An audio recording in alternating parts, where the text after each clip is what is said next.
খুব শীঘ্রই কিছুদিন এই কথাটা এখন ত্রিপুরার ইতিহাসে খুব নামকরা কথা হয়ে গেছে। খুব শীঘ্র কিছুদিন কথাটা শুনলেই ত্রিপুরার মাননীয় মুখ্যমন্ত্রীর কথা মনে পড়ে, কারণ উনি কিন্তু এই কথাটা একটু বেশি ইউজ করেছে এবং ইদানিংকালে গত 2 মাসে অনেকটাই বেশি ইউজ করেছে। ওনার বিভিন্ন অনুষ্ঠানে বক্তব্য রাখতে গেলেই বলছে যে স্পেশালিজেটিভ চাকরি কিছুদিনের মধ্যে হয়ে যাবে, স্পেশালিজেটিভ চাকরি খুব শীঘ্রই হয়ে যাবে। কিন্তু কবে হবে সেটা বলছে না, কিছুদিনের জায়গায় কিছু মাস চলে যাচ্ছে। সবাই ডিপ্রেশনে কষ্টেই দিন কাটাচ্ছে যে তাদের এই কিছুদিনটা কবে শেষ হবে, অফার জয়েনিং কবে, ফেব্রুয়ারি মাসে অফার জয়েনিং হবে কি না, ডায়াবেটিক গ্রুপ ডি বা স্বাস্থ্য দপ্তরের ফার্মাসিস্ট, ল্যাবরেটরি টেকনিশিয়ান তো অফার জয়েনিং হয়ে যাচ্ছে। আমাদেরটা কবে হবে, আমরা কবে সেই সূক্ষ্ম যে সময়টা, আমরা কবে সেই হলুদ খামটা হাতে পাবো, সেই ওয়েটটা আমাদের কবে শেষ হবে, সেই বিষয়ে সবাই সন্দিহান, সেই বিষয়ে সবাই টেনশন, সেই বিষয়ে সবাই একত্রিত হচ্ছে, সম্মিলিত হচ্ছে নিজের ন্যায্য দাবির আদায়ে। ন্যায্য দাবিটা কি? অতিলম্বে ফেব্রুয়ারি মাসেই যাতে স্পেশালিজেটিভ চাকরির অফার এবং জয়েনিং দেওয়া হয়, সেই বিষয়ে সবাই একত্রিত হয়ে একটা কর্মসূচি অবলম্বন করেছে। সেই কর্মসূচিটা কি সেটাও আমরা দেখব এবং এই কর্মসূচিতে কোনো বেনিফিট হবে কি না সেটাও আমরা আলোচনা করার চেষ্টা করব। অতীতে এই ধরনের কর্মসূচি হয়েছে কি না সেটাও আমরা দেখব। এই ধরনের কর্মসূচি হলে চাকরি প্রত্যাশী ভাই বোনদের কী লাভটা হয় বা গভর্নমেন্টের উপরে কী ধরনের চাপ পড়ে সেটা আমরা দেখে নেব। স্পেশালিটি চাকরি 2022 সালে 30 নভেম্বর 2022, পরে 16 নভেম্বর 2022, 3 দিন পরে বাড়ানো হয়েছিল। নভেম্বর মাসে মাঝামাঝিতে অ্যাপ্লিকেশন শেষ হয়ে গিয়েছিল স্পেশালিটি চাকরি 2022-এ। তখনকার মাননীয় মন্ত্রী সুশান্ত চৌধুরী মহোদয় বলেছিল ডিসেম্বর 2022-এ কমপ্লিট হয়ে যাবে। সবাই অনেকটা বুকবার আশা নিয়ে ফর্ম ফিল আপ করেছিল। তারপর 23-এ নির্বাচন চলে যায়, নিয়োগ এখনও আটকে ছিল। সমস্ত নিয়োগ প্রক্রিয়া যখন ধীরে ধীরে শুরু হচ্ছিল, স্পেশালিস্টের নিয়োগ প্রক্রিয়া কিন্তু আর সরাসরি শুরু হয়নি, সেটা কিন্তু আটকেই ছিল। তখন হঠাৎ করে আমরা দেখতে পাই 2023 অক্টোবরে আবার নতুন করে উইন্ডো খুলে দেওয়া হয়, নতুন করে অ্যাপ্লিকেশন নেওয়া হয়। যাক, সব কিছু ভালোই চলছিল। 24-এর দোরগোড়ায় এসে আমরা দেখলাম ইন্টারভিউ প্রক্রিয়া চলছিল খুব ভালোই এবং খুব শীঘ্রই ইন্টারভিউ শেষ হয়ে গিয়েছিল। কিন্তু তড়িঘড়ি করে নির্বাচনের যাতে এড়ানো যায় আরও ডেট এক্সটেনশন করা হয়েছিল, যাতে নির্বাচনটা তড়িঘড়ি আনা যায়। সেই নির্বাচনের প্রাক্কালে বা নির্বাচনের বেড়াকলে স্পেশালিটি চাকরির কথা কিন্তু সবাই ভুলে গিয়েছে। 100 নম্বরের উপর যেখানে পরীক্ষা হওয়ার কথা সেখানে মৌখিক ইন্টারভিউর মাধ্যমে সমস্ত কিছু সেরে নেওয়া হয়েছে। আজকে 1 বছর হয়ে গেছে, ইন্টারভিউ শেষ হয়েছে, এখনও রেজাল্ট দেওয়ার কোনো ইচ্ছা বা কোনো তড়িঘড়ি জিনিসটা আমরা এখনও পরিলক্ষিত করতে পারিনি। মাননীয় মন্ত্রী টিঙ্কু রায়ের 45 দিন চলে গিয়েছে, মুখ্যমন্ত্রী খুব শীঘ্র কিছুদিনে চলে যাচ্ছে, মাননীয় মন্ত্রী সুশান্ত চৌধুরীর কথা বলার পর 2 বছর চলে যাচ্ছে। এখন আর কতদিন আর ওয়েট করবে চাকরি প্রত্যাশী ভাই বোনরা, কতদিন আর ঘরে বসে থাকবে? এখন সবার চোখ কান মুখ সবাই খুলতে শুরু করেছে, সবাই এখন আর ঘরে বসে থাকতে চায় না, কারণ সবাই বুঝতে পারছে যে ঘরে বসে থাকা আর কিছুই হবে না। নিজের ন্যায্য পাওনা, ন্যায্য দাবিতে এখন রাস্তায় নামতে হবে, এখন পথে নামতে হবে। তবে অবশ্যই ভালোভাবে আবেদন নিবেদনের মাধ্যমে, কেউ এখানে অহিংস বা সহিংস আন্দোলনের জন্য যাচ্ছে না, সবাই আবেদন নিবেদনের মাধ্যমে সরকারের কাছে জানতে চাইছে অ্যাটলিস্ট গভর্নমেন্ট আমাদের বিষয়ে, সরকার আমাদের বিষয়ে কী চিন্তাভাবনা করছে। এ বিষয়ে সমস্ত স্পেশালিস্টের ভাই বোনরা হোয়াটসঅ্যাপ গ্রুপের মাধ্যমে বা অন্যান্য প্ল্যাটফর্মের মাধ্যমে একত্রিত হচ্ছে। আমরা ডিসকাশন হোয়াটসঅ্যাপ গ্রুপ লিঙ্কও শেয়ার করে দেবো। তোমরা যারা স্পেশালিস্ট ভাই বোনরা এখনও জানো না সেই আন্দোলনের বিষয়ে বা সেই প্রটেস্টের বিষয়ে, তোমরা সেই গ্রুপ লিঙ্কে তোমরা হোয়াটসঅ্যাপে জয়েন করে নিতে পারো এবং সেই আন্দোলনের ভাগিদার হতে পারো, সেই প্রটেস্টের ভাগিদার হতে, আমরা আন্দোলন বলবো না, একটা প্রটেস্ট বা একটা আবেদন নিবেদনের ভাগিদার হতে পারবে। কারণ তোমরা যখন সবাই একত্রিত হবে, সম্মিলিত হবে, তখন কিন্তু তোমাদের যে শক্তিটা, তোমাদের স্ট্রেংথটা সেটা আরও বৃদ্ধি পাবে। তখন কিন্তু তোমাদের যে আন্দোলন বা প্রটেস্টটা কিন্তু সরকার সাড়া দিতে বাধ্য হবে। আমাদের একটাই কাজ, সরকারকে জানান দেওয়া যে আমরা কষ্টে আছি। তোমরা বিভিন্ন প্ল্যাটফর্মে সেই আন্দোলনকে ছড়িয়ে দিতে পারো। ফিজিক্যালি তো তোমরা একটা অস্ত্র তোমরা বেছে নিয়েছো, পাশাপাশি চাকরি প্রত্যাশী ভাই বান্ধবী তো অনেকেই আছে।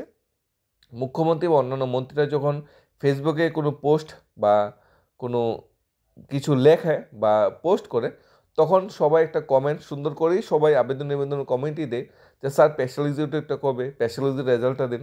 খুব ভালো ভাবেই সবাই ভদ্রতামূলক কমেন্টই করে, কারণ আমরা সবাই শিক্ষিত সমাজে বাস করি, সবাই ভদ্রতা মেনটেন করেই চলি, কারণ চাকরিটা আমাদের দরকার।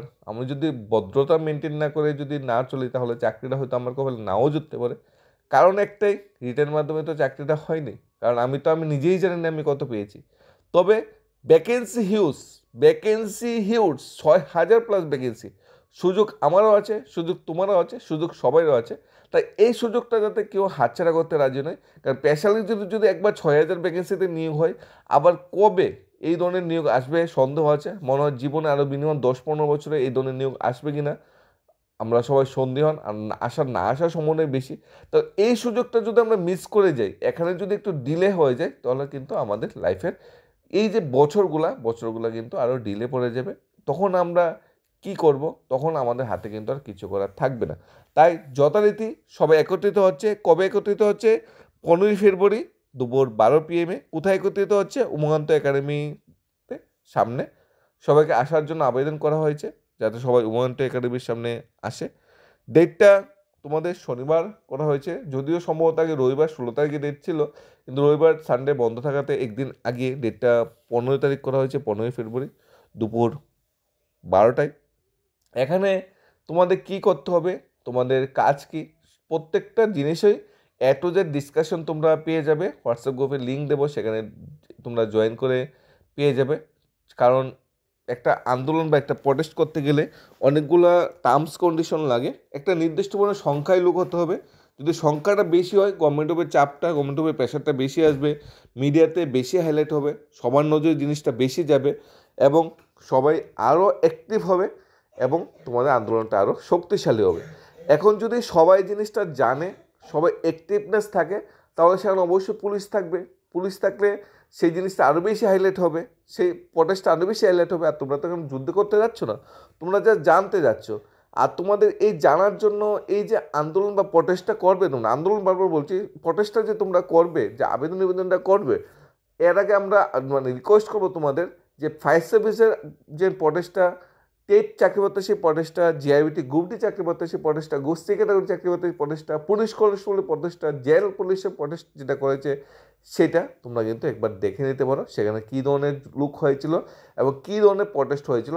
হয়তোবা তোমাদের মধ্যে অনেকেই আছে যারা ওই ধরনের প্রটেস্টগুলোতে অংশগ্রহণ করেছে, তোমরা সামনের সারিতে আসে কিন্তু স্পেশাল এক্সিকিউটিভ ভাই বোনের প্রটেস্টটাও কিন্তু প্রতিনিধিত্ব করতে পারো। আশা করি একটা সাকসেসফুল প্রটেস্ট হবে। 6,000+ ভ্যাকেন্সির জন্য, প্রত্যেকটা ভ্যাকেন্সির জন্য যদি একজন করেও লোক আসে, তাহলে হিউজ নাম্বার লোক হয়ে যাবে, গ্যাদারিং হয়ে যাবে। আর এখানে প্রটেস্ট করা মানে কি সরকার বিরোধী কাজকর্ম নয়, কিন্তু তুমি কি সরকার বিরোধী কাজকর্ম কিন্তু করছো না। প্রটেস্ট মানে কি তোমার ন্যায্য পাওনার দাবি আদায়ে প্রটেস্ট। তুমি যে কষ্টে আছো, তুমি যে দুঃখে ডিপ্রেশনে আছো, তুমি যে টেনশনে আছো, তা জানার জন্য প্রটেস্ট। এখানে সরকার বিরোধী কিন্তু কোনো প্রটেস্ট নয়। সেই প্রটেস্টে যদি তোমরা আসতে পারো, 15 তারিখ চলে আসবে। আমরা সবার কাছে রিকোয়েস্ট করব, তোমরা অবশ্যই একত্রিত হয়ে সম্মিলিত হয়ে সবাই একসাথে জয়েন করো। তোমরা সমস্ত আপডেট সেই গ্রুপ থেকে পেয়ে যাবে। আপডেট অনুযায়ী তোমরা একত্রিত হওয়ার জন্য অনেকগুলো টার্মস কন্ডিশন থাকে। তোমরা 12টা বললে 12টাটা একটু আগে আসার চেষ্টা করবে, 11:30টার দিকে চলে আসবে। পাশাপাশি তোমাদের প্রটেস্ট করতে গেলে ফ্ল্যাক্স বানাতে হবে সম্মিলিতভাবে। কিছু ফ্ল্যাক্স না থাকলে তো জিনিসগুলো আরও সুন্দর হয় না। এটা একটা ফ্ল্যাক্স স্পেশালিস্টের ভাই বোনরাই আমাদের সাথে শেয়ার করেছে। এই ধরনের একটা ফ্ল্যাক্স বানাতে হবে, একটা না 2-3টা বানাতে হবে। সেগুলো তোমরা হাতে দিতে হবে, হাতে নিয়ে একটু হাঁটতে তো হবে, প্রটেস্ট করতে হবে, হাঁটতে হবে, পুলিশ গার্ড করে যেতে হবে। যেখানেই তোমরা যাবে, সবার নজরে জিনিসটা যাতে আসে।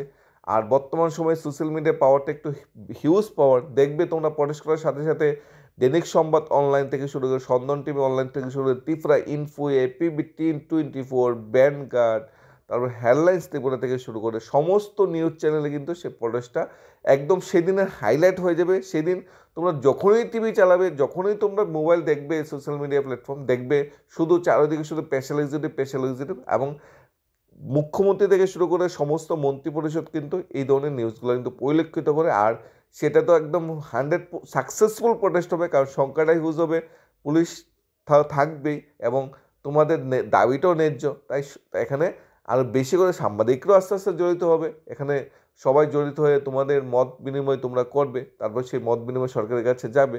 পরের দিন যখন পেপারস বা নিউজ হবে, দেখবে প্রতিদিনের যে নিউজ পেপারগুলো আসে, দৈনিক সংবাদ, সন্ধান থেকে শুরু করে, প্রতিবাদী কলম থেকে শুরু করে, তোমাদের আজকের Fariyad, Tripura times, Tripura observer, daily Sandhya যে পত্রিকাগুলি, ত্রিপুরার খবর, প্রত্যাশা ত্রিপুরা, তারপর তোমাদের ডেলি দেশের কথা থেকে শুরু করে, ত্রিপুরা দর্পণ থেকে শুরু করে, জাগরণ ত্রিপুরা থেকে শুরু করে, তারপর প্ল্যানেট ইস্ট না নর্থ ইস্ট কালার, সমস্ত সমস্ত ত্রিপুরার ভবিষ্যৎ, সমস্ত পেপারের হেডলাইন্সে কিন্তু তোমাদের যে প্রটেস্টটা সেটা কিন্তু আলোচিত হবে। এবং এইটা হবে ত্রিপুরার ইতিহাসে সবচেয়ে প্রথম প্রটেস্ট যেখানে ম্যাক্সিমাম ক্যান্ডিডেট হবে, এবং হওয়ার প্রবাবিলিটি বেশি কেন, কারণ ভ্যাকেন্সি হিউজ, সংখ্যা হিউজ, এবং তোমরা মানে অনেকে প্রটেস্টকে ভয় পায়, এখানে ভয় পাওয়ার কিছু নেই, তোমরা যখন সঙ্গে একত্রিত হবে এখানে ভয় পাওয়ার কিছু নেই। অ্যাকচুয়ালি গভর্নমেন্টও জানে, সরকারও জানে যে এটা চাকরিটা দিতে হবে, তাই তো বলছে কিছুদিন বা খুব শীঘ্রই দেব। কিন্তু গভর্নমেন্ট বা সরকার যে চেয়ারটা বসে আছে, চেয়ারটা অনেকটা ভারী, সেটা বসে অনেকটা আরাম থাকে, তাই সবাই উঠতে চায় না, সেই চেয়ারটা দিয়ে সবাই বসে থাকতে চায়। এই চেয়ারটা একটু নাড়া দিতে হবে। নাড়া দিতে গেলে তোমাদের কি করতে হবে, তোমাদের জানান দিতে হবে। সবাই তো ভাবছে মন্ত্রিপরিষদ, মন্ত্রী মিনিস্টার সবাই ভাবছে যে ত্রিপুরার বেকার চাকরি হতে সব ভাই বোনরা সবাই খুঁজি। এখন তো সবাই ভালো মতে ঘুমাচ্ছে মন্ত্রী মিনিস্টার সবাই, কারণ এত বড় মানে অনুষ্ঠান হলো, মাননীয় মতো অমিত শাহর হাতে বা ভার্চুয়ালি অফার দেওয়া হলো আস্থা বলে, এত বড় অনুষ্ঠানটা হলো, এখন সবাই আনন্দে সবাই মাতোয়ারা যে আমরা সাকসেস, আমরা এতজনকে চাকরি দিয়েছি। যদিও গত 5 বছরের প্রসেস শেষ করে চাকরিটা দেওয়া হয়েছে, মানে মরুভূমিতে এক বালতি জল দেওয়া হয়েছে, সেই জলের মূল্য তোমরা জানো কত কিছু। তাই সবাই এখন আনন্দিত হচ্ছে, সবাই উল্লাসিত, পথে ঘাটে সোশ্যাল মিডিয়ায় শুধু হলুদ খামের ছড়াছড়ি। তাই গভর্নমেন্ট এখন নিশ্চিন্তে আছে, গভর্নমেন্ট এখন টেনশন ফ্রি আছে। তাই তোমরা যে টেনশনে আছো, তোমরা যে ডিপ্রেশনে আছো, তোমরা যে ওয়েট করতেছো বা ওয়েট করছো, সেটা কি গভর্নমেন্ট জানে? হয়তো বা জানে, কিন্তু কোনো আওয়াজ করছে না, কারণ চুপ মানে বসে আছে, কারণ তোমাদের খিদাটা এখনো নেই। গভর্নমেন্ট বুঝতে পারছে যে যখন খিদা লাগবে আমার ছেলে মেয়েদের, তখন আমরা কিছু দেওয়ার চেষ্টা করব। এইটাই হলো প্রটেস্ট, এটাই হলো আবেদন নিবেদন। এখন তোমরা যখন রাস্তায় নামবে, আন্দোলনে নামবে, প্রটেস্টে নামবে, আন্দোলন না প্রটেস্ট বা আবেদন নিবেদনে নামবে, মানে একদম স্বচ্ছভাবে, কোনো বিশৃঙ্খলা নয়, একদম নর্মতা লাইন মেনটেন করে সমস্ত সবাই একত্রিত হবে। কোনো বিশৃঙ্খলা যাতে না হয়, আগে থেকে তোমরা কিন্তু একটা গ্রুপের মাধ্যমে বা ফোন কলের মাধ্যমে এমনভাবে জিনিসটা সাজাবে যাতে কোনো বিশৃঙ্খলা যাতে না হয়। তারপর তোমরা যাবে, সে আন্দোলনে সাড়া দেবে, এবং তখন যখন সে প্রটেস্টটা একটু হাইলাইট হবে, তখন কিন্তু ওই যে চেয়ারটা যেটা বসেছিল, সেই চেয়ারটা একটু নড়াচড়া কিন্তু করবে। নড়াচড়া করলে কিন্তু তখন তোমাদের ভাগ্যটা খুলবে, তোমাদের নামে কিন্তু অফার জয়েনিংয়ের প্রসেসটা শুরু হবে। কেন বলছি আন্দোলন করলে চেয়ারটা নড়াচড়া করে, সেটাও আমরা বলছি, সেটাও তোমাদের সাথে আমরা শেয়ার করছি নির্দ্বিধায়। জিআইবিটি গোষ্ঠী তোমাদের মনে আছে কত বড় আন্দোলন হয়েছিল? চাকরিটা কখন হয়েছে? আন্দোলন করার ফলে। পুলিশ কনস্টেবল যে ইদানিং পরীক্ষা ইন্টারভিউ হচ্ছে বা শেষ হয়েছে, কেন হয়েছে? ওই যে আন্দোলনটা করেছে। নয়তো এতদিন তো কিছুই, সব কিছু করেছিল, কিছুই হচ্ছে না, পাইপলাইন আটকে ছিল। যেই আন্দোলনটা হয়েছে, পাইপলাইন থেকে কিন্তু আস্তে আস্তে জলটা বেরোলো বা চাকরি প্রসেসটা কিন্তু আস্তে আস্তে খুলতে শুরু করলো। জিআইবিটি গ্রুপটি তোমরা অনেকে জানো কতগুলো প্রটেস্ট হয়েছিল। প্রটেস্ট করার আগে দেওয়া হচ্ছে না, প্রটেস্ট করার পরেই কিন্তু সরকার একটু নড়েচড়ে বসেছে, শুরু করেছে। 2021 সালে যারা টেট পরীক্ষা দিয়েছিল বা 2022 সালে যারা টেটের মাধ্যমে মাস্টার চাকরি পেয়েছিল, তারা কি এইভাবে মাস্টার চাকরি পেয়ে গেছে? কত প্রটেস্ট হয়েছে, কত কাঁদানো গ্যাস, কত লাঠিচার্জ, কত কি হয়েছে, এরপর তো অফার জয়েনিংটা পেয়েছে। কেন পেয়েছে? সরকার বাধ্য হয়েছে, কারণ বেকাররা রাস্তায় নামলে সরকারের মানে রাতের ঘুম উড়ে যায়, সরকারের চেয়ার নড়ে, ভূমিকম্প শুরু হয়ে যায় সেক্রেটারি লেভেলে। সেই ভূমিকম্পকে সামাল দিতে গেলে বেকারদের বা নিজের ছেলে মেয়ের, যেটা বলবো সরকার, তাদের যে খিদা লেগেছে, সরকার সেটা বুঝতে পারে, এবং সরকার একটা পজিটিভ স্টেপ কিন্তু তখন নেই। ভালো থেকো, সুস্থ থেকো, এবং তোমরা আস্তে আস্তে সবাই সম্মিলিত হও, একত্রিত হও, তোমরা ফিউচারটা আশা করি ভালো যাবে। এবং পেশালিত চাকরিটা বর্তমান সময়ে তোমাদের খুবই দরকার। স্যালারি স্ট্রাকচারও ঠিকঠাক ভালো, 13,000 স্যালারি বর্তমান সময়ে ঠিকঠাক, আইডা কিন্তু ধীরে ধীরে বৃদ্ধি পাবে। আমাদের প্রাথমিক অবস্থায় কাজ হলো আমাদের চাকরিটা অর্জন করা, চাকরিতে জয়েন করা। এরপর কি হবে পরে দেখা যাবে। অনেকের একটু কনফিউশন ডাউন থাকে যে 3 বছর পরে চাকরি কি হবে। একটা এক্সাম্পল দিচ্ছি আমরা, যে 3 বছর পরে চাকরি যাবে না যাবে। তোমরা কি গ্রামীণ উন্নয়ন দপ্তরে জিআরএস এর নাম শুনেছ? গ্রামীণ রোজগার সেবক জিআরএস নাম শুনেছ? বর্তমান সরকার আসার পরে টোটাল 1962টা জিআরএস পোস্টে কর্মচারী ছিল। গভর্নমেন্ট কী করেছে, সরকার কী করেছে যে 1962 লোকজনকে ছাঁটাই করে দেবে। এবং তখন সরকার বলেছে যে আগের সরকারের, তখন বামপন্থ আমলের চাকরি 1962 খানা চাকরি জিআরএসের, তাদের ছাঁটাই করা হবে। তখন তড়িঘড়ি করে সরকার ভ্যাকেন্সি ক্রিয়েট করে 1962টা ফর্ম ফিল আপ করেছে। তোমাদের মধ্যে অনেকে হয়তো 2019-18 জিআরএসে ফর্ম ফিল আপ করেছো। ফর্ম ফিল আপ করেছে, জমা দিয়েছে, পরীক্ষা হয়েছে, আজও রেজাল্ট দেয়নি। তোমাদের মাঝে কোশ্চেন জাগে না কেন রেজাল্ট হয়নি? ওই জিআরএস যারা চাকরি করছিল তারা কি করছে, কোর্টে গিয়ে কেস করে দিয়েছে। তখন কোর্ট থেকে কি বলেছে, তোমরা জিআরএস নিয়োগ করবে, যারা আছে তারা কি দোষ করেছে, নতুন পোস্ট কে সঙ্গে নিয়োগ করো, যারা আছে তাদের মুখের অন্যটা কেন কেড়ে নিচ্ছ।